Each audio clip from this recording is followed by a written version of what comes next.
आराध्या भगवती नारायणी के धाम में बैठ कर के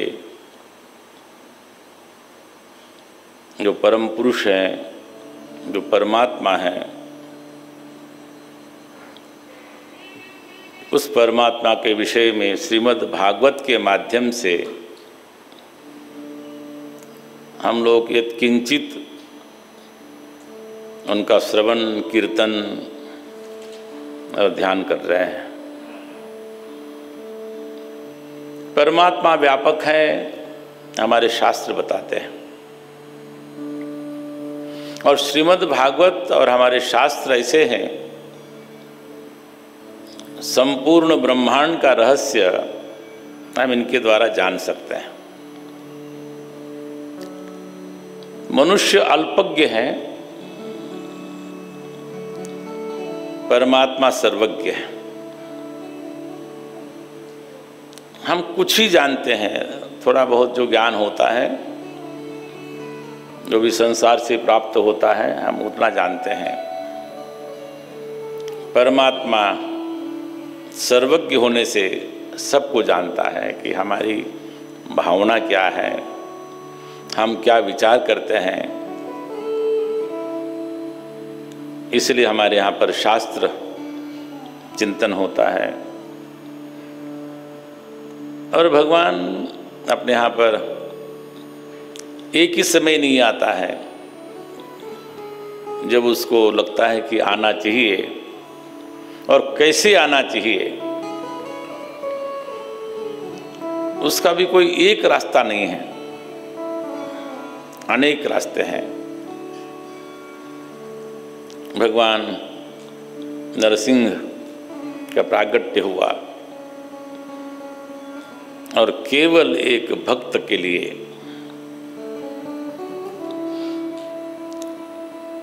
हिरण्यकशिपु ने पूछा कि तुम्हारा भगवान रहता कहाँ है, तुम्हारा नारायण रहता कहाँ है। तब जब प्रहलाद जी ने कहा कि मेरा नारायण तो सब जगह है, सर्वत्र है, फिर कहा कि इस खंबे में है, कहा कि भगवान मैंने आपसे कहा ना कि सर्वत्र है। और वहाँ से ब्रह्मा जी के भी वचनों का ध्यान रखना था, उनका भी पालन करना था कि रात्रि को मृत्यु न हो, दिन में न हो, मनुष्य से न हो, पशु से न हो, अनेक अनेक उसमें वरदान मांगे थे और उसका पालन करना था। भगवान आए और भगवान नरसिंह को आवेश अवतार कहा जाता है। आवेश अवतार का मतलब होता है कि उस समय आवेश आ जाए और केवल कार्य करके वो अपने धाम में विलीन हो जाए। जब कभी हमारे पर संकट आता है तब भी एक बहुत सुंदर प्रसंग है। कल भी आप लोगों को मैंने भगवान शंकराचार्य की बात कही थी। जो तत्वदर्शी होते हैं, ब्रह्मज्ञानी होते हैं, उनको शरीर रहे नहीं रहे उससे कोई अंतर नहीं पड़ता है। जब भगवान शंकराचार्य ने हमारे धर्म की पुनर्स्थापना की, आपको कल मैंने कहा था कि इस हमारे धर्म पर बहुत बड़े प्रहार होते आए हैं हमेशा ही, परंतु महापुरुष आए और उन्होंने हमारे सनातन धर्म को फिर से पुनरुद्धार किया। ऐसे ही आद्य भगवान शंकराचार्य, उनका बड़ा नाम था, कोई शास्त्रार्थी उनके सामने टिकता नहीं था। कुछ लोग विरोधी होते ही हमेशा होते हैं। जब से ये युग प्रारंभ हुआ है, सतयुग से लेकर के अभी तक हम लोग देखते आए हैं, वर्तमान में देखते हैं उसके प्रकार अलग अलग होते हैं, क्षेत्र अलग अलग होते हैं, परंतु विरोधी अवश्य होते हैं।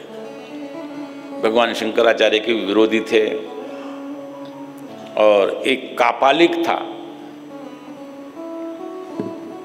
और कापाली को लोगों ने तैयार किया, तुम जाओ और शंकराचार्य से कुछ मांगो। कापालिक भगवान शंकराचार्य के पास आता है और कहता है कि भगवान, मैं बहुत बड़ी साधना कर रहा हूँ, मेरा एक यज्ञ है, उस यज्ञ के द्वारा मैं भगवान शिव को प्राप्त करना चाहता हूँ, शिव लोक को प्राप्त करना चाहता हूँ, परंतु उसके अंदर एक शर्त है कि जब मैं पूर्णाहुति करूँ उस समय किसी ब्रह्म ज्ञानी का उसके अंदर सिर देना होगा, मस्तक देना होगा। भगवान शंकराचार्य ने कहा कि तुम बड़ी अच्छे काम कर रहे हो, तुम रात्रि के समय आना, कि दिन में मेरे साथ में लोग रहते हैं, रात्रि के समय आना जब मैं ध्यान करता हूँ। और रात्रि काल में वो जो कापालिक था वो आया और उनके शिष्य पद्मपादाचार्य बाजू में सो रहे थे और वो भगवान नरसिंह के उपासक थे। उनको ऐसा लगा कि हमारे गुरु पर कोई संकट आया हुआ है, और जो कापालिक जैसे ही भगवान शंकराचार्य को अपने खड्ग के द्वारा मारने के लिए तैयार हुआ, उसी समय वहाँ पर नरसिंह भगवान प्रकट होते हैं और उस कापालिक का नाश करते हैं। भगवान नरसिंह ये अंश, ये आवेश अवतार है। जब हम निर्मल हृदय से उनका स्मरण करते हैं तो हमारे संकटों को दूर करते हैं। इसलिए हमारे यहाँ पर कोई देवी देवता व्यर्थ के नहीं है, सब ने अपने अपने कार्य किए हुए हैं। जो यहाँ पर हम भगवती देखते हैं, अष्टभुजा, देवताओं का कार्य किया हुआ है। जो देवताओं की आवश्यकता पड़ती है तो शक्ति की उपासना करते हैं। ऐसी परंपरा अपने यहाँ पर चल रही है और भगवान यदा कदा आते रहते हैं। और कहते हैं कि एक बार एक गजेंद्र भी संकट में पड़ा हुआ था और कहते हैं कि एक बहुत विशाल पर्वत था, त्रिकुट पर्वत। आसीद गिरिवरो राजन त्रिकूट इति विश्रुतः। बोलते हैं कि बहुत विशाल एक पर्वत था, उसके 3 शिखर थे, एक स्वर्ण का था, एक चांदी का था, एक लोहे का था, और वहाँ पर एक सुंदर उपवन था। और उपवन में वहाँ पर भगवान वरुण का वहाँ पर एक सरोवर था, उसमें सुंदर सुंदर फूल खिले होते थे। बहुत विशाल पर वहाँ पर वो सरोवर था।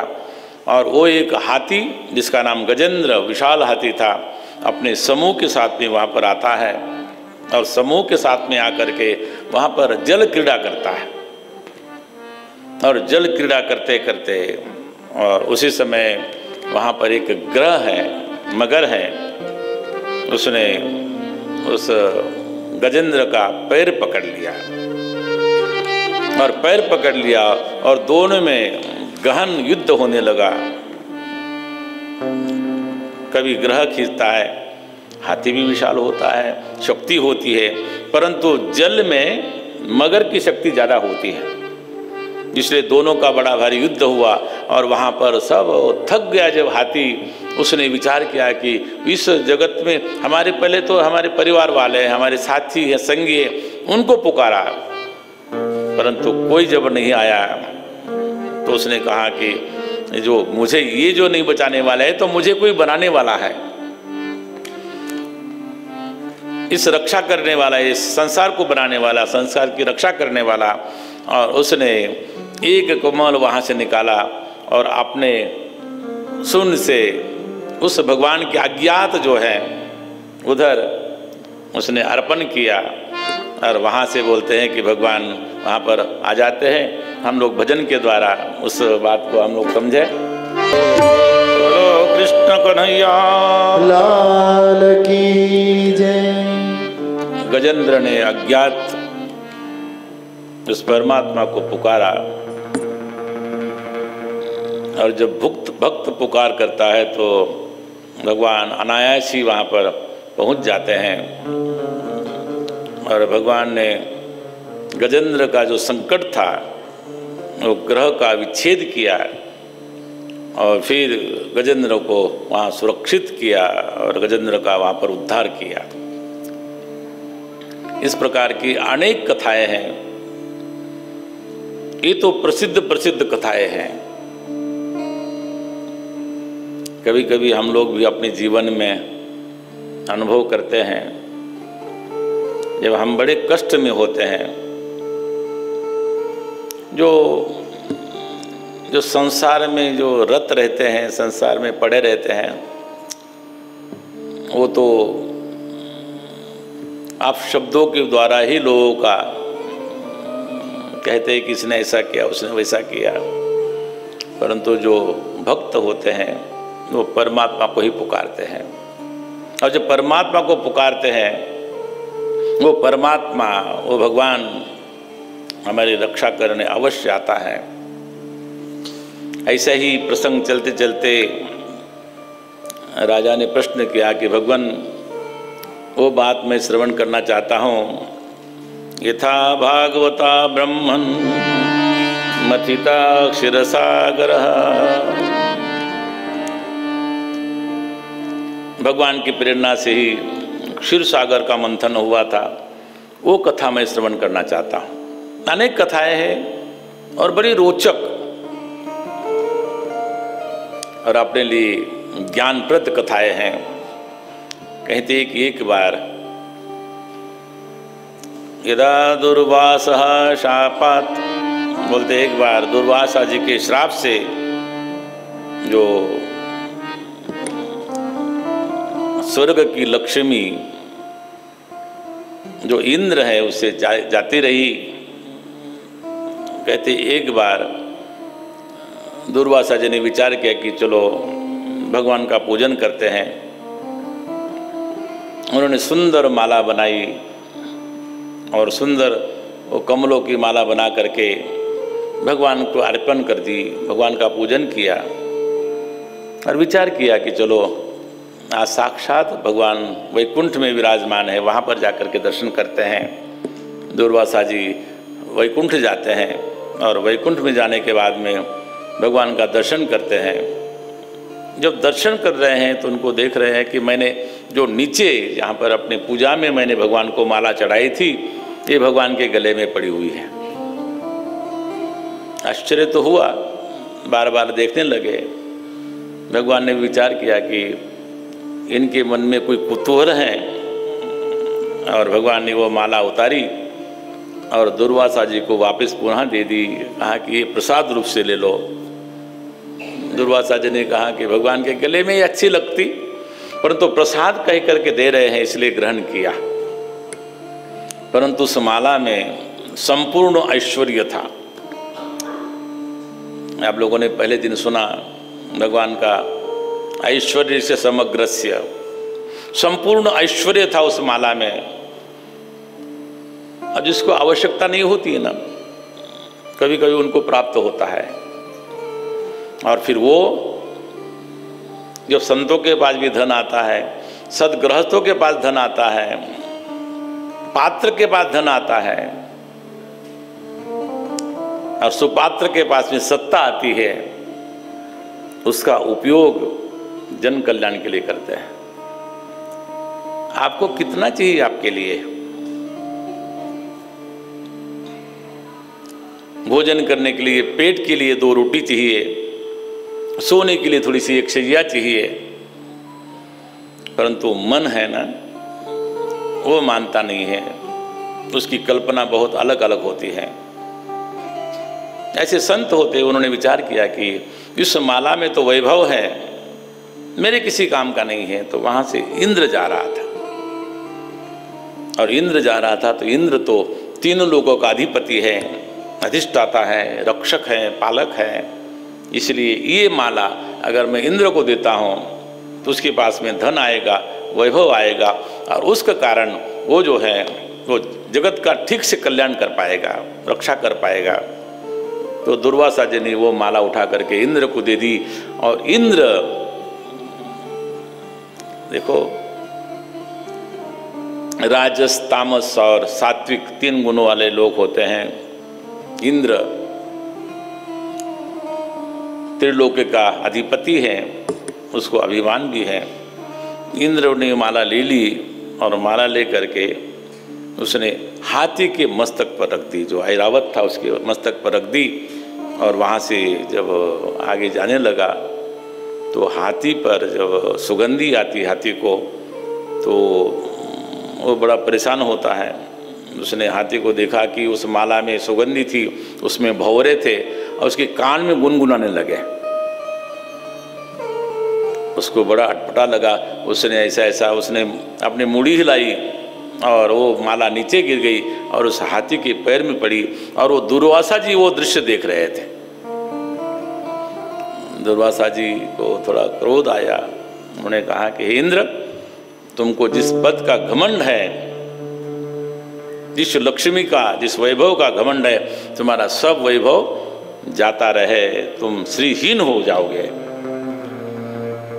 ऐसा ही जो श्राप मिलते ही वहाँ की स्त्री, जो स्वर्ग की स्त्री, धीरे धीरे समाप्त होने लगी। और ये पता लगा दैत्यों को, दैत्यों ने आक्रमण किया स्वर्ग पर और देवताओं को परास्त किया। और परास्त करने के बाद में वो जो सामान्य लोग घूमते उस प्रकार से लोग घूमने लगे। और सभी देवता एक दिन पहुंच गए ब्रह्मा जी के पास में और ब्रह्मा जी से प्रार्थना की कि भगवान ऐसी ऐसी हमारी परिस्थिति है, तो हम क्या करें। ब्रह्मा जी ने कहा कि मेरे बस की बात नहीं है, तो हम लोग सब चलते हैं भगवान विष्णु के पास में। और सभी के सभी मिलकर के देवता भगवान विष्णु के पास आते हैं और भगवान विष्णु के पास आकर के उनसे प्रार्थना करते हैं कि भगवान ऐसे ऐसी हमारे सामने समस्या उत्पन्न हुई, उसका क्या किया जाए। भगवान ने कहा कि ऐसा है कि तुम केवल अकेले नहीं कर सकते हो, तुम लोगों को उद्यम करना पड़ेगा। क्योंकि जो भगवती, जो श्री है, जो लक्ष्मी है, वो तो क्षीर सागर में समा गई है। इसलिए उनको निकालने के लिए उद्यम करना पड़ेगा, परिश्रम करना पड़ेगा। कहे कि क्या परिश्रम करें। बोले क्षीर सागर को मथना पड़ेगा और तुम अकेले नहीं कर सकते हो, किसी ना किसी का सहयोग लेना पड़ेगा। जो दैत्य है उनका सहयोग लेना पड़ेगा। बोले वो तो हमारे शत्रु हैं। भगवान ने युक्ति बताई, कभी कभी शत्रु से भी मित्रता करनी चाहिए अच्छे काम के लिए।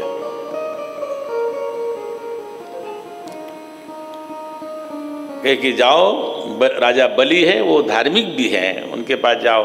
राजा बलि के पास जाते हैं और उनसे कहते हैं कि हमारी सहायता करो, हम लोगों का जो यहाँ पर धन, हमारी ऐश्वर्य चला गया है, उसको हम दोनों मिलकर के उसको हम निकालेंगे क्षीर सागर से। पहले तो प्रथम तो आनाकानी की, बाद में कहे कि तो हम बांट निकल के आपको भी लाभ होगा, हमें भी लाभ होगा और हम लोग वहाँ से अमृत निकालेंगे। फिर तैयार हो गए और उसके बाद में जब कहा कि चलो चलते हैं, अब कैसा मंथन किया जाए क्षीर सागर का, तो भगवान ने कहा था कि वहाँ पर ऐसा करना कि सुमेरु जो बड़ा पर्वत है उसका मथनी बनाओ और वासुकी नाम का जो सर्प है उसकी रस्सी बना करके तुम मथना। और उसके बाद में सब लोगों ने विचार किया और वहाँ पर ले जाने लगे, लाने लगे उस पर्वत को। और पर्वत बड़ा भारी था, सबसे उठ नहीं रहा था। जब पर्वत उखाड़ तो लिया, परंतु कहते हैं कि वहाँ पर वो पर्वत जब उखाड़ने गए उस समय वो पर्वत जब गिर पड़ा तो बहुत से वहाँ पर देवी देवता और वहाँ पर दैत्य भी वहाँ पर वो उनको कोई घायल हो गए, कोई मर गए, कोई बोले कि भगवान हमसे तो हो नहीं पाएगा। भगवान ने वहाँ पर आदेश दिया गरुड़ जी को, कहा कि ये पर्वत को जाकर के क्षीर सागर के पास में जाकर के रख दो। क्षीर सागर के तट पर रख दिया और वहाँ पर सब लोगों ने क्षीर सागर में जाकर के वो मथने के लिए, परंतु विशाल पर्वत था और पर्वत विशाल होने के कारण वो डूबने लगा। भगवान ने विचार किया कि हमारे जो सब देवता हैं, हमारे भक्त हैं, अब इतना परिश्रम कर करके लाए हैं इस पर्वत को, अभी डूब जाएगा तो उसका कोई अर्थ नहीं होगा। और भगवान ने वहाँ पर कश्यप का रूप धारण कर लिया है। आपने यहाँ पर कहते हैं ना 24 अवतार, भगवान ने वहाँ पर नीचे कश्यप का स्वरूप धारण कर लिया और उस पर्वत के नीचे जो मंदराचल है उस पर्वत के नीचे जा कर के उन्होंने अपना आसन ग्रहण कर लिया और उस कच्छप पर उस मंथन प्रारंभ कर लिया। तो पहले ये कहा कि भगवान ने विचारा किया था कि तुम पहले मुख की तरफ से लगना, जो वासुकी नाम का सर्प है उसके मुख की तरफ से लगे। दैत्यों ने कहा कि हम लोग तुमसे बड़े हैं, हम लोग दैत्य हैं, हम तो कश्यप पुत्र हैं, हम पूंछ नहीं पकड़ेंगे। भगवान ने पहले इशारा कर दिया था कि तुम पहले मुख पकड़ना। उन्होंने कहा कि आप बड़े भाई इधर आ जाओ, और जब मथने लगे वहाँ पर उस वासुकी नाम के सर्प के साथ में ज्वालाएं निकलने लगी, वहाँ पर जलने लगे। उन्होंने कहा कि पहले हम पूंछ पकड़ते थे वही ठीक था। बोले नहीं, आप बड़े हैं, आप कश्यप पुत्र हैं। बोले हाँ ठीक है, हम लोग करते हैं। और मंथन वहाँ पर प्रारंभ हुआ। जब मंथन प्रारंभ हुआ तो कहते हैं कि जो सत्कार्य में पहले विघ्न आता है, और मंथन करते करते वहाँ से कहते हैं कि हलाहल नाम का विष निकला है वहाँ से। और विष ऐसा निकला है कि जब निकल करके कहीं जाता तो वो जहाँ पर भी गिरता उसका सर्वनाश करता। इस प्रकार का वहाँ से विष निकला है। और विष निकलने के बाद में कहा कि अब ये कहाँ जाए, किसको दिया जाए। सब लोगों ने कहा भाई हमारा इसमें कोई, हम उसको कुछ नहीं कर सकते हैं। अब विचार किया कि इसका किया क्या जाए। अगर कहीं पर भी डालते हैं तो वहाँ पर वो भस्म हो जाएगा, ये त्रिलोक के भस्म हो जाएगा। इसलिए विचार किया एक ही भगवान है, एक ही परमेश्वर है, वो है शिव। और शिव के पास में चलना चाहिए। और शिव जी के पास जाते हैं सब लोग, और शिव जी से प्रार्थना करते हैं कि भगवान आप, हम लोग यहाँ पर इस विश्व, ये विश्व पूरा जलने वाला है, इसलिए आप हमारी सहायता करें। और वहाँ पर जा कर के उन्होंने कहा कि भगवान शिव ने कहा कि पहले भगवान शिव अपनी अर्धांगिनी जो शक्ति है उसके पास जाते हैं और मंत्रणा करते हैं कि देवी ये जगत संकट में है और सब मेरे शरण आए हैं, इसलिए क्या करना चाहिए। भगवती ने कहा कि संकट दूर करना चाहिए और प्रार्थना करने लगे। भगवान शिव की प्रार्थना करते हैं, बोलो शंकर भगवान की जय। देवी की अनुमति मिल गई और भगवान ने कहा कि ले आओ, जो विष निकला है विष ले आते हैं। और भगवान उसको पाशन करते हैं, प्रशासन करते हैं। और भगवान जब पी लेते हैं उसको तो भगवती को लगा कि ये विष भीतर जाएगा और अब हमारे भगवान को बड़ा कष्ट होगा। कहते हैं कि उन्होंने उनके यहाँ गले को दबा दिया। वहाँ पर भगवान विष्णु देख रहे थे कि कहीं बाहर आ गया तो फिर से ये लोग जलने लग जाएंगे, इसलिए उन्होंने मुंह पर हाथ रख दिया। अब ना भीतर गया, ना विष, ना बाहर आया। भगवान शिव के कंठ में ही वो पच गया और वहीं वो शमन हो गया। परंतु कहते हैं कि ऐसी कोई वस्तु होती है जो जगत को कष्ट देने वाली, वो कोई ना कोई अपना निशान छोड़ देती है, कोई अपना चिन्ह छोड़ देती है। और भगवान के गले में, भगवान बड़े सुंदर हैं। भगवान का स्वरूप आप देखेंगे तो कहते हैं कि कर्पूर गौरम करुणावतारम संसार सारम भुजगेंद्रहारम सदा वसंतम हृदयारविंदे भवम भवानी सहितम नमामि। भगवान बड़े अत्यंत सुंदर है। कर्पूर के समान उनका गौर वर्ण है। और ऐसे गौर वर्ण के उनके कंठ में विष पचा है, वहाँ पर विष ने अपना प्रभाव छोड़ा है और वो नीला पड़ गया कंठ। तो भगवान ने एक नाम धारण कर लिया, नीलकंठ महादेव। नीलकंठेश्वर भगवान की। भगवान ने उस विष को भी धारण कर लिया परंतु उसका प्रभाव जो हुआ केवल कंठ में हुआ, और फिर भगवान एक नीलकंठ कहलाए। और उसके बाद में कुछ विष वहाँ पर जो उनके अनुयायी थे, कुछ सर्प, बिच्छू, कुछ वनस्पतियाँ थी, वहाँ भी थोड़ा थोड़ा सा विष पड़ा। उन्होंने कहा कि हमारे स्वामी ने इस ग्रहण किया है तो हम लोग भी क्यों न करते हैं। तो कुछ सांप ने, बिच्छू ने वो थोड़ा थोड़ा सा, और आज भी उनके अंदर वो विद्यमान है ना। आज भी हम सबसे ज़्यादा अगर डरते हैं तो सर्प से डरते हैं। क्यों? उसके अंदर उस समय, और भगवान का प्रसाद लिया था। हम लोग भगवान का प्रसाद लेते हैं तो अच्छा लगता है, वहाँ पर मीठा मीठा प्रसाद बनता है। तो हमारे जय प्रकाश जी बोलते हैं कि रोज़ नया नया प्रसाद हो। जब मीठा लगता है तो हम लोग उस प्रसाद को पा लेते हैं। परंतु भगवान सदाशिव के जो अनुचर हैं, उन्होंने कहा कि जब हमारे स्वामी ग्रहण कर रहे हैं तो हमें ग्रहण करने में क्या आपत्ति है। उन्होंने भी ग्रहण कर लिया, परंतु ये विष पचाने में सबका सामर्थ्य नहीं होता है। भगवान ने तो अपने कंठ में पचा लिया, परंतु और को पचाने में बहुत सामर्थ्य नहीं होता है। इसलिए भगवान उस समय अचेत हो जाते हैं और फिर वहाँ से वो कैलाश जाते हैं। मैंने कल कहा था, जो कैलाश में जाकर के वहाँ पर विराजमान हो जाते हैं, और उस समय यहाँ पर मंथन प्रारंभ होता है क्षीर सागर का। और क्षीर सागर का जब मंथन प्रारंभ होता है, सब लोग अब सुखी हो गए कि अब जो हमारा संकट था वो टाल दिया हमारे भगवान शिव ने, कि संकट हरण है। और उन्हीं के अवतार हमारे यहाँ पर जो विराजमान है ना, हनुमान जी महाराज, उन्हीं के ही अवतार हैं। तो संकट को निवारण करने वाले हैं। संकट निवारण हुआ और अब मंथन चालू हुआ और मंथन प्रारंभ कर लिया। और सर्वप्रथम उस मंथन के पश्चात वहाँ पर एक कामधेनु निकली। अब कौन ले कामधेनु को? कामधेनु तो जो आप मन में चाहे वो दे दो, वो आपके मन में जो आपको इच्छा है वो प्राप्त हो सकता है।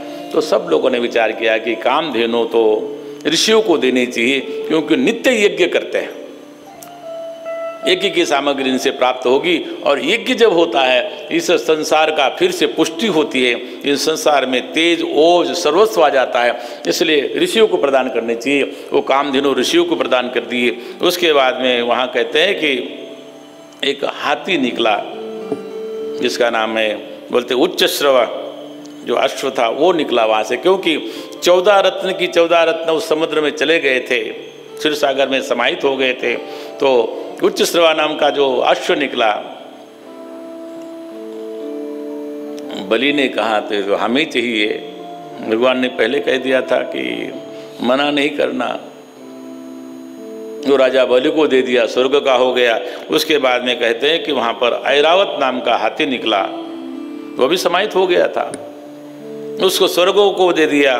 उसके बाद में कौस्तुभ मणि निकला, वहाँ से एक एक रत्न निकल रहे हैं। कौस्तुभ नाम का जो मणि है वो निकला। बोलते हैं ये तो भगवान विष्णु का है, भगवान को दे दिया। कस्तूरी तिलकम ललाट पटले वक्षस्थले कौस्तुभम, होता है भगवान के वक्ष पर रहने वाला जो कौस्तुभ मणि है वो भगवान को अर्पण कर लिया। और उसके बाद में वहां से कल्प वृक्ष निकला। कल्प वृक्ष का तात्पर्य होता है कि कल्प वृक्ष के नीचे बैठे हो और जो कल्पना करो।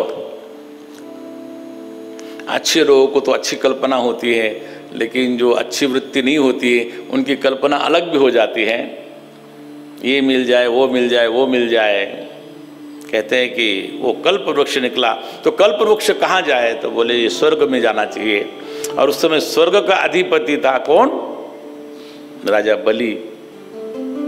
बलि होने के कारण और फिर वहां पर गया। फिर अप्सराएं निकली वहां पर।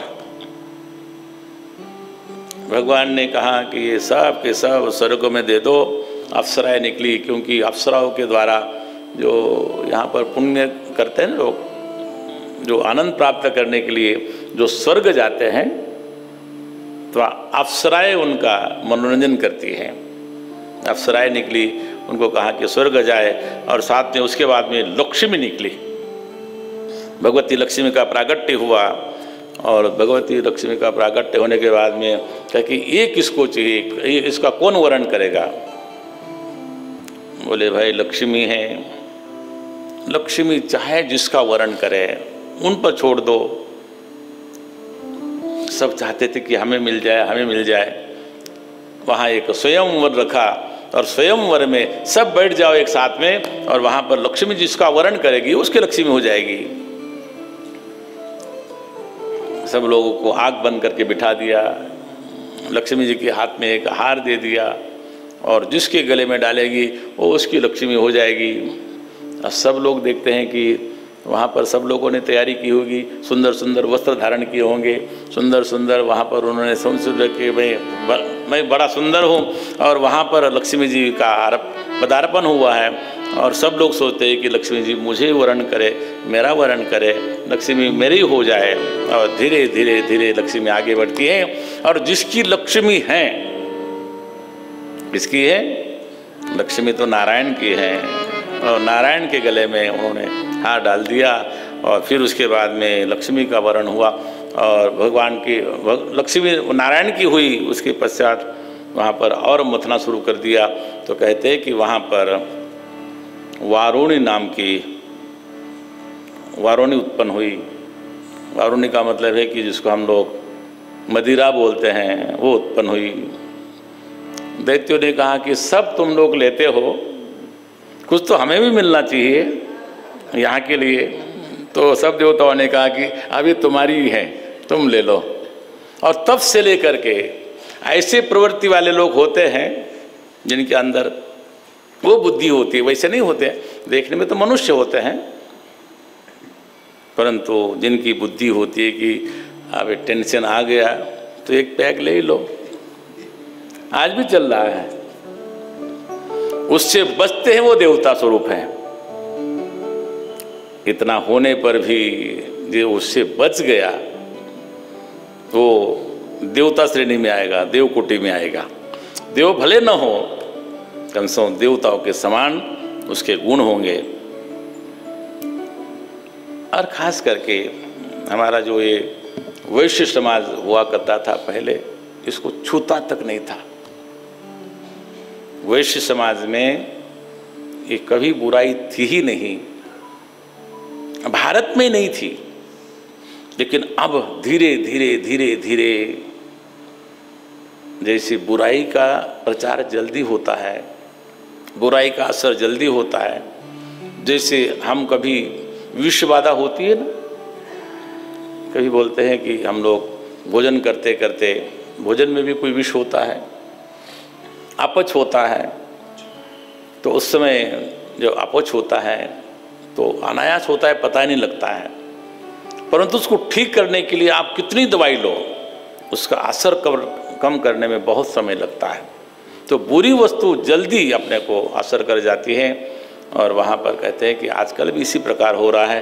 तो सब लोगों ने कहा कि ये दैत्य को मिलना चाहिए, दैत्य को दे दिया, और दैत्यों ने पिया, और उसके बाद में फिर जोर जोर से लग गए। और जब जोर जोर से लगे उस समय अंतिम फिर वहाँ से भगवान धन्वंतरी का प्रागट्य होता है। बोलो धन्वंतरी भगवान की जय। ये भी भगवान का अवतार है। धन्वंतरी भगवान के हाथ में वो कलश है, घड़ा है, घट है, और जैसे ही बाहर आए धन्वंतरी, उनके हाथ में अमृत देखा और अमृत के लिए सब झपट पड़े, हमें मिलना चाहिए, हमें मिलना चाहिए, और छीना झपटी चालू हो गई। कभी राक्षसों के हाथ में जाता, कभी देवताओं के हाथ में जाता। बोलते इंद्र का पुत्र जयंत, उसने वो कलश ले लिया, और कलश लेकर के भारत के भिन्न भिन्न स्थानों पर गया, और 1 साल तक वो जो कलश है कहीं छुपा देता। तो कहते हैं कि 4 जगह पर उसने कलश रखा। कौन से 4 स्थान? एक प्रयाग, हरिद्वार, उज्जैन, और हमारे मुंबई के पास में भी नासिक त्र्यंबकेश्वर में भी ऐसे 4 जगह पर उसने कलश रखा और 1 साल तक, 1 साल का मतलब होता है हमारा 1 वर्ष, देवताओं का 1 दिन होता है 6 महीने की रात्रि और 6 महीने का दिन। इसलिए हमारे यहाँ पर उत्तरायण और दक्षिणायन 2 होते हैं। वर्तमान में दक्षिणायन चल रहा है, देवोत्थानी एकादशी हो चुकी है, प्रातःकाल हो गई है वो देवताओं की, और अब सूर्योदय होने वाला है। कब? जिस दिन मकर राशि में भगवान सूर्य आएंगे उस दिन अपने यहाँ पर मकर संक्रांति होती है ना, मकर संक्रांति के दिन देवताओं का सूर्योदय होता है। उसकी याद में हमारे यहाँ पर कोई भी सत्कार्य करते हैं हम लोग तो कहते 1 वर्ष तक जयंत जगह जगह पर वो कलश रखता गया। और वहाँ पर इसीलिए आज भी हम लोग उस अमृत के खोज में कुंभ मेला में जाते हैं। क्या कहते हैं? कुंभ, जिस कुंभ में अमृत रखा हुआ था उस स्थान पर, इसलिए आज हम वहाँ पर खोजने जाते हैं। अब वो अमृत होगा कि नहीं होगा, परंतु कुंभ मेले से ज्ञान अमृत आपको प्राप्त होता है। आज भी हमारे तीर्थ, हमारे संत उपदेशक वहाँ जब जाते हैं तो आपको कोई सन्मार्ग बताते हैं, आपको सदुपदेश करते हैं। इस प्रकार के कहते हैं कि और फिर वापस आए और कलश जब देखा तो वहाँ पर भगवान ने कहा कि अब इसका वितरण होना चाहिए। तो भगवान ने एक अवतार और ग्रहण कर लिया, बोलते मोहिनी अवतार ग्रहण कर लिया। और मोहिनी अवतार ग्रहण करके बड़ा सुंदर स्वरूप, जगत में ऐसा कोई स्वरूप ही नहीं है, और ऐसा स्वरूप धारण करके मोहिनी ठुमक करके वहाँ पर आती है और सभी मोहित हो जाते हैं। और देवताओं को पता था कि ये भगवान ही आए हुए हैं, और दैत्य लोगों ने ये विचार किया कि हम मोहिनी से कुछ हम प्रार्थना करें। मोहिनी से कहा कि हे देवी, अच्छे समय पर आई हो, हम लोगों ने बड़े परिश्रम करके अमृत को निकाला है, अब इसका वितरण हमारे लिए समस्या बनी हुई है, तो आप इसका वितरण करो। मोहिनी बोलती है कि हे काश्यप, ये कश्यप के पुत्रों, किसी ऐसी स्त्री पर आप लोगों को विश्वास नहीं करना चाहिए जो ऐसी आई हुई है, और ऐसी कोई स्त्री हो तो उस पर अनायास विश्वास करना नहीं चाहिए। इसलिए तुम लोग मेरे पर विश्वास मत करो।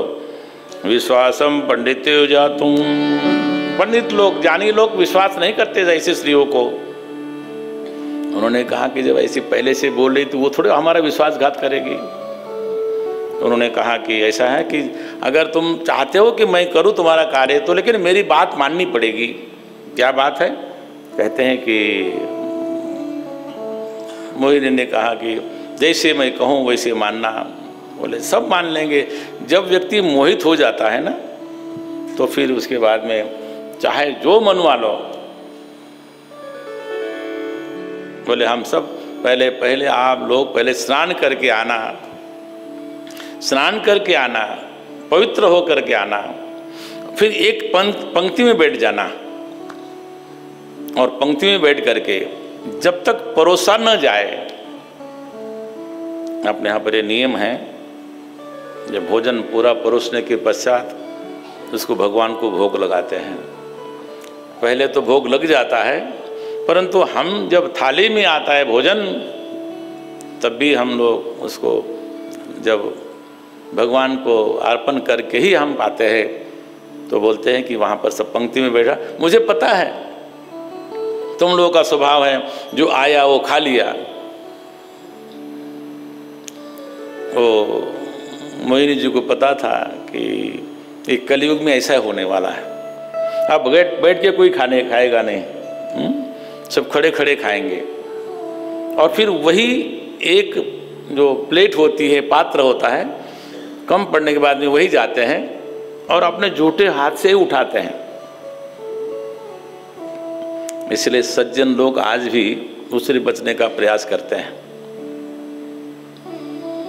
और खास करके बहुत से लोग स्वयं पाकी होते हैं, और हम जैसे लोग थोड़ा सा उससे दूर रहने का प्रयास करते हैं। फिर भी कभी कभी लोग कहते हैं कि आना, परंतु कहते हैं भाई आ तो जाएंगे, परंतु उस बोले आपके लिए अलग व्यवस्था रखी हुई है। अलग कितना करोगे? कहते हैं कि ऐसा नहीं चलेगा, वहाँ पर एक पंक्ति में बैठना पड़ेगा और पंक्ति में बैठ करके जब तक मैं परोस न दूँ, लेकिन तुम लोग ऐसा करना कि थोड़े चंचल हो, तुम लोग आंखें बंद कर लेना। एक पंक्ति देवताओं की लगा दी, एक पंक्ति दैत्यों की लगा दी, और मोहिनी रूप धारण करके वो भगवान स्वयं विष्णु ही, भगवान नारायण ही तो अमृत परस रहे हैं वो देवताओं को। उधर वो दैत्य बैठे हुए हैं, चुपचाप बैठे हुए। एक उसके अंदर दैत्य था, उसको लगा कि कहीं ना कहीं गड़बड़ी है। उसने विचार किया और वो दैत्य वो सूर्य और चंद्र के बीच में जाकर के बैठ गया, और वहाँ जाकर के बैठा, और जैसे ही वो अमृत परोसा जा रहा था, उसने वहाँ से अंजलि में आते ही उसने कहा कि देखा कि सूर्य ने और चंद्रमा कि अपनी जाति का लगता नहीं है, क्योंकि अभी यहाँ पर ब्रह्मा परम ब्रह्मा हुआ नहीं है। और ये तब तक भगवान ने वहाँ से अपना चक्र निकाला और उसके 2 टुकड़े कर दिए, और वही आज 2, एक कौन से हैं, राहु और केतु, वही राहु और केतु हुए। और उसके बाद में भगवान ने सबको, और फिर वहाँ पर जब कोलाहल हुआ कि हम लोग तो ठगे गए, हम लोग ठगे गए, और उसके बाद में पुनः एक बार भयंकर युद्ध हुआ। और जब युद्ध हुआ उस समय देवता लोग अमृत पान कर चुके थे, इसलिए कहते हैं कि उस काल में वो दैत्य लोग परास्त हुए, और पुनः एक बार स्वर्ग पर शासन हुआ इंद्र का। जिस कार्य के लिए समुद्र मंथन हुआ था वो कार्य संपन्न हुआ, और संपन्न होने के पश्चात ये पता लगा, कहते हैं कि सब लोग अपने गुरु जी के पास जाते हैं, अंततोगत्वा गुरु के पास जाकर के पूछते हैं कि भगवान इसका क्या रास्ता है। तो सभी जो दैत्य थे उनके गुरु बृहस्पति के पास गए हैं, और बृहस्पति के पास जाने के बाद में उन्होंने कहा कि भगवान हमारे पास हमारे साथ में धोखा हुआ, हम चले गए, इसका कोई उपाय। गुरु शुक्राचार्य वो संजीवनी विद्या के वो ज्ञाता हैं, उन्होंने पहले तो संजीवनी विद्या के द्वारा वो जो दैत्य मरे थे उनको भी जीवित कर दिया, जो घायल हुए थे, जिनके हाथ टूटे थे, पैर टूटे थे, उनको स्वस्थ बना दिया। और उन्होंने एक यज्ञ किया, और यज्ञ करने के पास में उन्होंने बड़ा जो यज्ञ किया, और यज्ञ से बड़ा सुंदर एक रथ निकला, उसमें अनेक अनेक आयुध हैं, और वो लेकर के फिर उसके पास राजा बलि को रथ दे दिया, शस्त्रास्त्र दे दिए, और राजा बलि ने पुनः एक बार स्वर्ग पर विजय प्राप्त कर ली, और फिर से वहाँ से देवताओं को जाना पड़ा। ये चलता रहता है, दैत्य और दानव और देवता ये आते हैं और जाते हैं, कभी दैत्य भारी पड़ते हैं, कभी देवता भारी पड़ते हैं। इस प्रकार वो पुनः एक बार जो देवता थे वो इधर उधर जाने लगे, भटकने लगे, और फिर माँ को बड़ी पीड़ा हुई। देवताओं की माँ अदिति, उसने विचार किया और कश्यप ऋषि के पास में जाती है और कहती है कि भगवान हमारे जो पुत्र हैं वो इधर उधर भटक रहे हैं, मेरे से नहीं देखा जाता है। कहा कि देवी उसके लिए तुमको एक व्रत करना पड़ेगा, वंशवन व्रत करना पड़ेगा। कहते हैं कि 12 दिन तक, पहले दिति को दिया था 1 वर्ष के लिए, अब कश्यप ऋषि ने जो अदिति है देवताओं की माँ है उनको दिया, एक 12 दिन का उनको व्रत दिया, और 12 दिन में व्रत दे करके उनको कहा कि तुम इसका व्रत का पालन करो, केवल दुग्धाहार करते हुए। फाल्गुन श्यामले पक्षे द्वादश्याम पयोव्रतः, जो फाल्गुन की जो 12 दिन है द्वादशी से लेकर के, उसमें कहते हैं कि पयोव्रत नाम का करो, और फिर भगवान का अर्चन करना। अर्चित अरविंदम भक्त्या परान्नमता, कहते हैं कि आप अर्चन करते हुए, भगवान की भक्ति करते हुए और आप भगवान का स्मरण करते हुए ये व्रत करो तो भगवान स्वयं, तो कहते हैं कि वहाँ पर एक मंत्र भी दे दिया। और यहाँ पर मंत्र है, नमस्तुभ्यं भगवते पुरुषाय धीसे सर्वभूत निवासाय वासुदेवाय साक्षिणे। इस प्रकार सर्वभूतों के आप साक्षी हैं, इस प्रकार का आप वहाँ पर चिंतन करते रहना। और नमः शिवाय रुद्राय नमः शक्तिधराय च। शिव और विष्णु को अलग अलग नहीं है, यहाँ पर भगवान एक समान बताते हैं। और साथ साथ में इस प्रकार का मंत्र दिया। और फिर कुछ दिनों के बाद में ही अदिति के घर में भगवान प्रकट होने वाले हैं। और रात्रि काल में उनको स्वप्न आता है और स्वप्न आकर के उनको कहता है कि मैं साक्षात तुम्हारे घर में प्रवेश करूंगा। और एक दिन शुभ दिन है, श्रोणायाम श्रवण द्वादश्याम मुहूर्ते अभिजितः प्रभु। भाद्रपद मास की द्वादशी है और उस दिन भगवान का वहाँ पर प्रागट्य हो जाता है। और वो भगवान केवल कोई नहीं है, भगवान वामन है। भगवान वामन भगवान की, भगवान वामन का प्रागट्य हुआ। यहाँ पर सुखदेव जी महाराज कहते हैं कि तम वटुकम वामनम दृष्ट्वा मोदमाना महर्षयः कर्माणि कारयामासु पुरस्कृत्य प्रजापतिम। सब ऋषियों को आनंद हुआ और आनंद होकर के उनका जातकर्म कराया गया। कश्यप ऋषि ने जातकर्म कराया और उनका यज्ञ पवित्र संस्कार होता है। और यज्ञ पवित्र संस्कार के समय में कहते हैं कि जो साक्षात जो गायत्री देवी है, उन्होंने उनको सविता का मंत्र दिया। और उसके बाद में कश्यप ऋषि ने उनको मेखला दी है और पृथ्वी ने उनको मृग चर्म दिया है। जब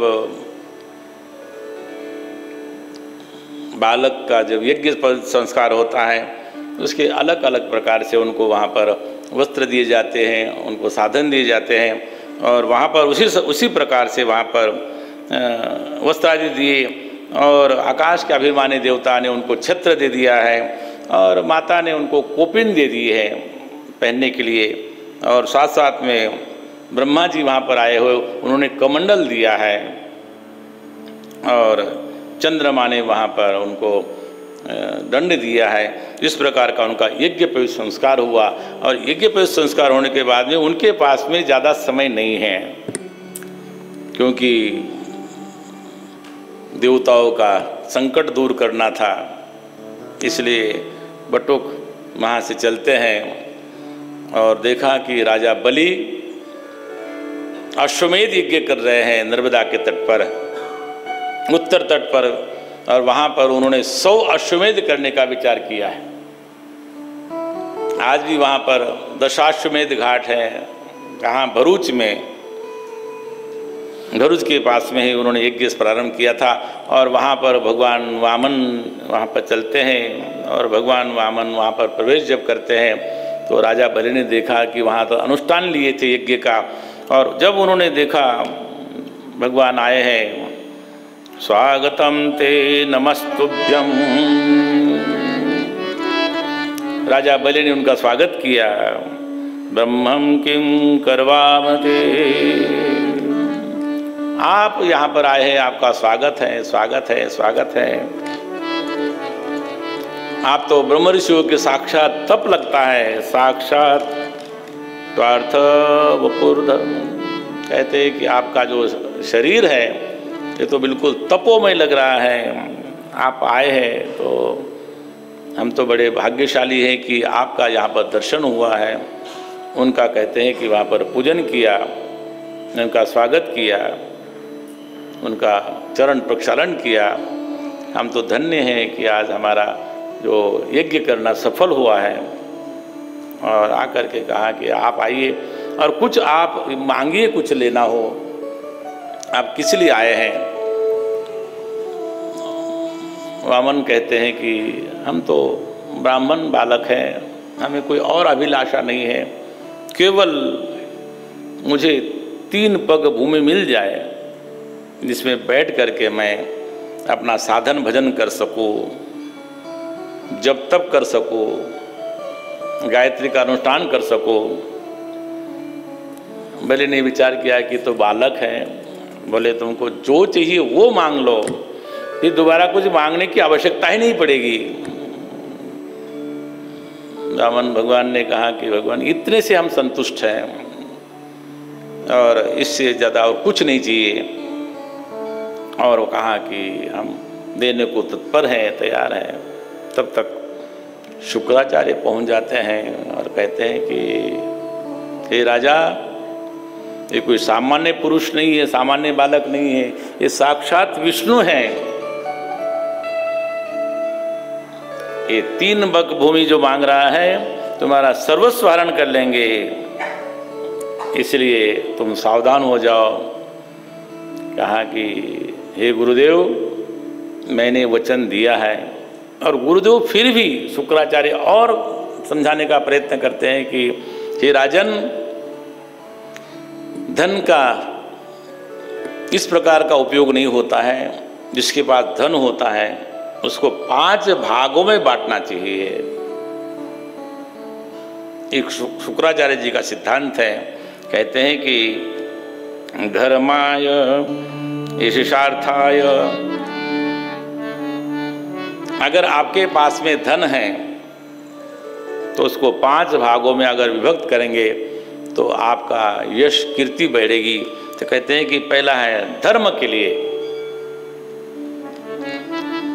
1 भाग धर्म के लिए, 1 भाग यश के लिए, 1 भाग अपने जीविका के लिए।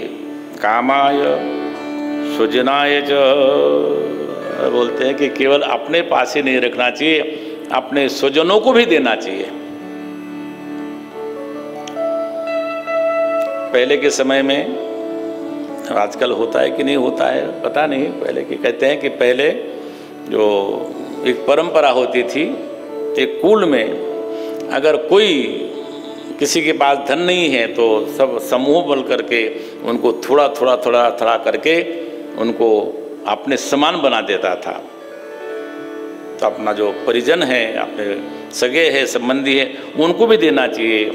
अगर जो ऐसा नहीं करता है उसका धन नष्ट होता है। इसलिए कहते हैं कि जो पुष्प, सत्यम पुष्प फलम विद्या, जब तक ये फूल पुष्प आएंगे जब तक वो वृक्ष रहेगा।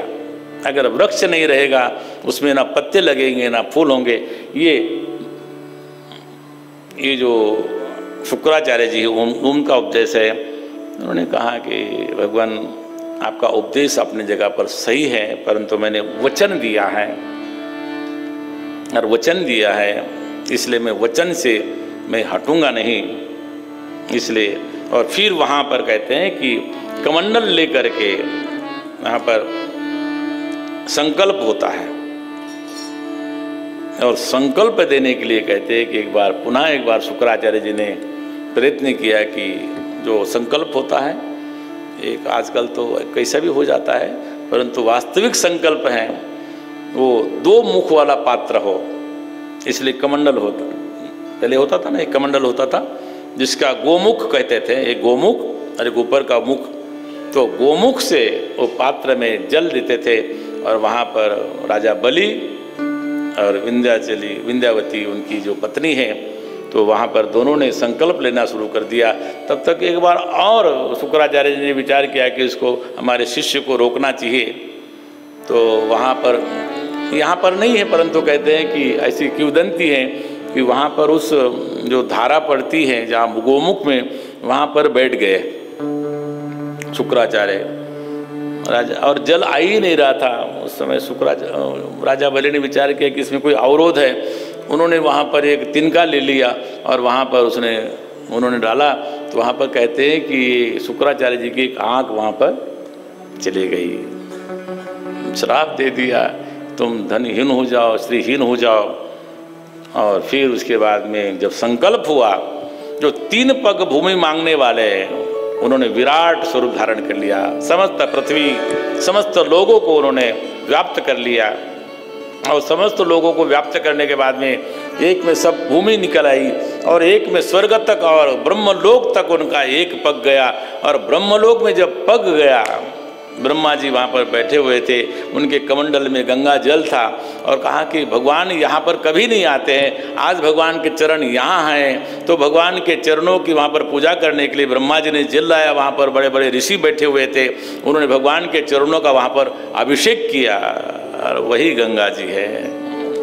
गंगा कौन सी है? भगवान के चरणों का जो अभिषेक हुआ है वही गंगा है। भगवान के 2 पैर में तो समस्त चराचर जगत उन्होंने नाप लिया। अब 3रा पैर बचा। आए बोले, हे बलि, अब 3रा मैं पग कहाँ रखूं बताओ।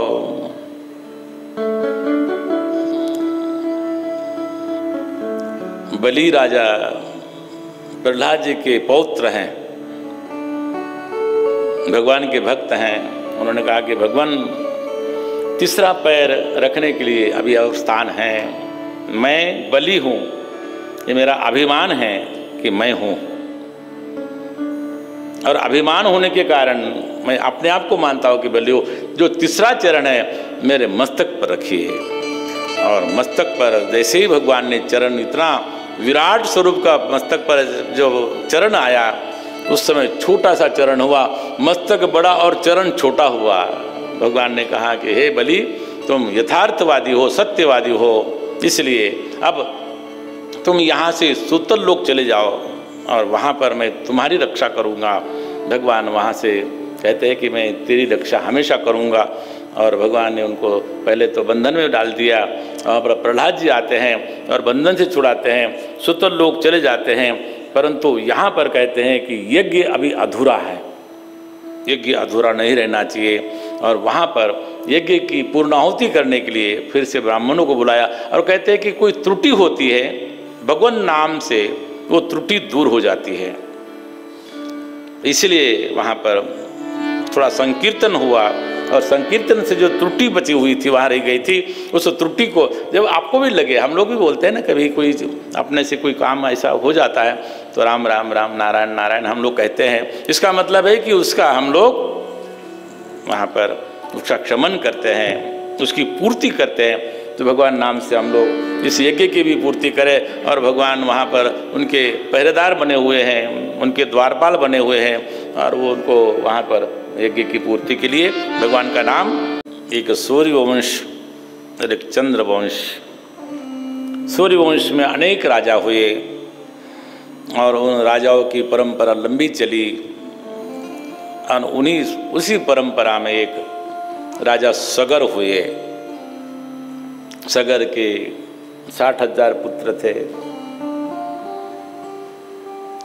और एक बार बड़ा भारी अश्वमेध करने जा रहे थे और इंद्र ने विचार किया कि अश्वमेध हो जाएगा तो मेरी जो सिंहासन है उसको खतरा होगा, इसलिए उनका घोड़ा चुरा करके कहीं रख दिए।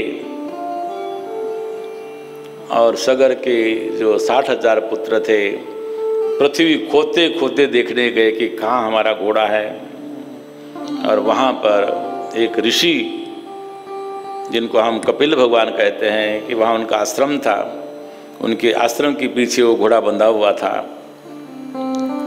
सगर पुत्रों को लगा कि यही ऋषि ने यहाँ घोड़ा चुरा के लाया है और उनको वहाँ पर मारने के लिए जब उद्यत हुए, कपिल भगवान की आंखें खुली और जैसी आंखें खुली वो सब की सब जो सगर पुत्र थे भस्मीभूत हो गए, जल करके राख हो गए।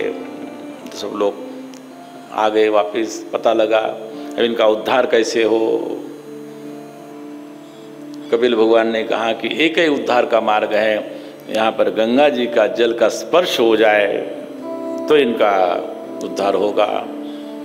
तो कहते हैं कि उसी समय गंगा जी के लिए प्रार्थना की और उनके राजाओं ने अनेक प्रकार की, अनेक वहाँ पर राजा हुए, उन्होंने प्रार्थना की और प्रार्थना करते करते पहले तो कहते हैं कि वहाँ पर अंशुमान जी ने प्रार्थना की, तप किया, परंतु गंगा जी का साक्षात्कार नहीं हुआ। उसके बाद में दिलीप राजा, उन्होंने गंगा जी का तप किया, उनको भी प्राप्त नहीं हुआ। और अंत में राजा भगीरथ वहाँ पर जो आने लगे तो भगीरथ राजा को प्रसन्न हुई गंगा जी। पर गंगा जी ने कहा कि हे भगीरथ, मैं पृथ्वी पर नहीं आऊँगी क्योंकि लोग मुझे मेरे में स्नान करेंगे और मेरे में पातक फोड़ेंगे, इसलिए मैं उससे वहाँ आने से मैं बड़ी भयभीत हूँ। राजा भगीरथ ने कहा कि हे भगवती, वहाँ पर आप जब आएंगे तो कहते हैं कि साधो न्यासिनः शांता ब्रह्मनिष्ठा लोक पावन, कहते हैं कि आपके अंदर अगर कोई ब्रह्मनिष्ठ महापुरुष स्नान करेंगे तो जो पातक लोग डाल के जाएंगे वो सब के सब पातक समाप्त हो जाएंगे। और ये कहते हुए उनको प्रार्थना की और भगवती गंगा वहाँ से आने के लिए उन्होंने हाँ कह दी। कहा कि मैं जब उतरूंगी मैं लोग इस भूमि पर, इस मृत्यु लोक में, तो मैं तो सीधे पाताल चले जाऊंगी, इसलिए मेरे को धारण करने वाला कौन होगा। तो फिर राजा भगीरथ ने भगवान शिव की प्रार्थना की, उनका तप किया, भगवान प्रकट हो गए। कहा कि बोलो राजन क्या मांगते हो? बोले कि गंगा जी आएगी, उनको धारण करना है। बोले कोई बात नहीं। जो गंगा जी को थोड़ा सा अभिमान था कि मैं जटाओं में जाकर के सीधी मैं पाताल चली जाऊंगी। और कहते हैं कि उस समय गंगा जी जब उतरी हैं तो भगवान शिव के जटाओं में खो गई। जटा कटा संभ्रमं भ्रमं नीलिपरिर्जरि विलोलवीचिवल्लरी विराजमान मूर्धनि धगत् धगत् धगत् ललाटपट्टपावके किशोर चन्द्रशेखरे रति प्रतीक्षणं मम रति प्रतीक्षणं। गंगा जी आई परंतु वहीं पर गोते लगा रही है। भगवान ने अपने जटाओं को कड़ाई की तरह बना लिया था और वहाँ पर संभ्रमित होकर के मैं कहाँ हूँ क्या हूँ पता ही नहीं है। अब गंगा जी तो स्वर्ग से उतरी है परंतु आई नहीं, जटाओं में खो गई है। पुनः एक बार राजा भगीरथ ने भगवान की प्रार्थना की कि भगवान जिस गंगा को मैंने लाया था वो तो आपके जटाओं में खो गई है, उसको हमारे पूर्वजों के लिए एक तो धारा छोड़ दीजिए। भगवान ने कहा कि एक जटा निकाली, वहाँ से एक धारा निकाली और गंगा जी को लेकर के राजा भगीरथ तो पहुँचते हैं गंगा सागर। और जो उनके 60,000 पूर्वज जो वहाँ पर भस्मीभूत थे उनको फिर से मुक्ति को प्राप्त हो गए। इस प्रकार से गंगा जी वहाँ पर आती है और उसी परंपरा में अनेक राजा हुए और राजा को यहाँ पर अनेक खट्वांग दीर्घबाहुश्च, खट्वांग राजा हुए, दीर्घबाहु हुए और उसके बाद में रघु हुए और अनेक अनेक राजा हुए। और उसमें बोलते हैं कि उसी में दशरथ जी हुए। दशरथ जी को कोई पुत्र नहीं था, एक उनकी पुत्री थी जिसका नाम शांता था। उसका विवाह किसी अपने मित्र को दिया था। वो मित्र को जैसे देते हैं कि भाई आपकी कन्या हो। और उस समय वशिष्ठ जी के पास गए कि भगवान मैं अभी पुत्र विहीन हूँ तो आप कुछ कहते हैं कि यज्ञ करो, पुत्र कामेष्ट यज्ञ, उसका ज्ञाता कोई कोई होता है। उन्होंने कहा कि श्रृंगी ऋषि है उनके पास जाओ। और राजा दशरथ श्रृंगी ऋषि के पास जाते हैं और वहाँ पर कहते हैं कि पुत्र कामेष्ट की करना है। पुत्र कामेष्ट यज्ञ करते हैं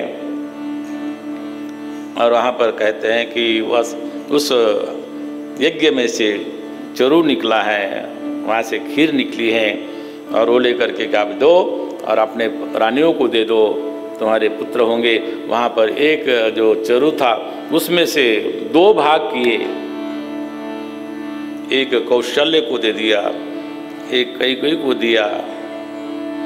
सुमित्रा दूर से देख रही थी। रानियों को विचार आया कि हमारे में से आधे आधे भाग को हम लोग दोनों ही सुमित्रा को दे देते हैं। तो तीनों रानियों ने आपस में उस प्रसाद को ग्रहण किया और वो फिर वहाँ पर तीनों रानी गर्भवती हुई और फिर राजा को बड़ी प्रसन्नता हुई। और फिर एक दिन चैत्र शुक्ल नवरात्रि की नवमी आई और वहाँ पर कहते हैं कि भगवान का वहाँ पर प्रागट्य हुआ। भय प्रगट कृपाला रामचंद्र भगवान की जय। जैसा समय है वैसा धीरे धीरे मध्याह्न में भगवान श्री राम का प्रागट्य हुआ था, इसलिए हम लोगों ने शीघ्रता से मध्याह्न तक भगवान श्री राम का प्रागट्य किया। केवल एक ही ऐसे हैं हमारे लीलाधारी कृष्ण, वो रात्रि को आते हैं और उसके लिए पहले गण देवता सभी तैयार होते हैं। भगवान श्री राम का प्रागट्य हुआ, भगवान के साथी भ्राता लक्ष्मण जी, भरत, शत्रुघ्न तीनों ही जब वहाँ पर आंगन में खेलने लगे तो राजा को बड़ी प्रसन्नता हुई। राजा दशरथ, माता कौशल्या, सुमित्रा, कई आनंद विभोर हो गए। और फिर वहाँ पर कहते हैं कि फिर अब इसी भजन के साथ ठुमक ठुमक